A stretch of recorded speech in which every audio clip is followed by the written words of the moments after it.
ఫిబ్రవరి 1 ఆదివారం కావడంతో ఎన్టీఆర్ భరోసా పెన్షన్ పంపిణీ కార్యక్రమాన్ని ఒకరోజు ముందుగానే నిర్వహించినట్లు రాష్ట్ర గిడ్డంగుల సంస్థ డైరెక్టర్ మురికినాటి శ్రీధర్ తెలిపారు. లబ్ధిదారులకు ఎలాంటి ఇబ్బందులు లేకుండా పెన్షన్లు ముందుగానే అందజేశామని ఆయన పేర్కొన్నారు. అందరికీ నమస్కారం.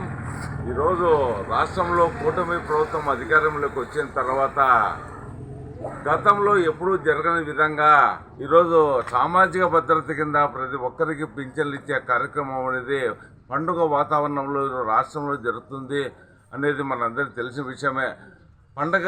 పండగలను సెలవులను దృష్టిలో పెట్టుకుని ముందుగా పింఛన్లు ఇవ్వడం అనేది కూడా చాలా సంతోషంగా ప్రజలు బాగా ఫీల్ అవుతున్నారు. ఈ కూటమి ప్రభుత్వానికి ధన్యవాదాలు తెలుపుకుంటున్నారు. ఎప్పుడు జరగని విధంగా ఈ విధంగా జరగడం అనేది వీళ్ళందరికీ చాలా ఆనందంగా ఉంది. Thank you.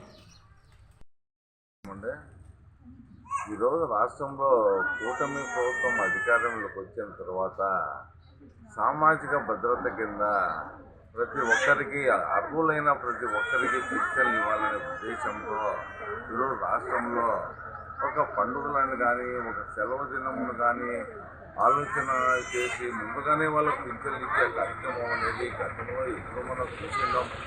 ఈరోజు ఆ విధంగా పింఛన్లు ఇచ్చే కార్యక్రమం రాష్ట్రంలో ప్రభుత్వం చేయడం అనేది చాలా సంతోషంగా ఉంది. ప్రజలు కూడా పద్దనే వచ్చి పింఛన్లు తీసుకునే కార్యక్రమం కూడా గవర్నమెంట్ ఈ కార్యక్రమం మొదలుపెట్టింది. పద్దన వచ్చి పింఛన్లు ఇస్తున్నారు, తీసుకుంటున్నారు. చాలా సంతోషంగా ప్రజలు బాగా ఫీల్ అవుతున్నారు. ఈ కూటమి ప్రభుత్వానికి బాబు గారికి ధన్యవాదాలు కూడా తెలుపుకుంటున్నారు. ఈ విధంగా ఇంకా కొంతమంది పింఛన్లు ఇవ్వాల్సిన వాళ్ళు కొంతమంది ఉన్నారు, వాళ్ళు కూడా ఇచ్చే కార్యక్రమం మొదలు పెడతాం. అందరికీ పింఛన్ల విషయంలో అర్హులైన ప్రతి ఒక్కరికి ఇవ్వాలనే ఉద్దేశంతో బాబు గారు దానికి చాలా సీరియస్గా ఉన్నారు. అందరికీ పింఛన్లు ఇచ్చే కార్యక్రమం మొదలు పెడతాం. ఈరోజు రాష్ట్రంలో అందరూ సంతోషంగా ఉండాలని మరొకసారి తెలుసుకుంటూ థ్యాంక్ యూ.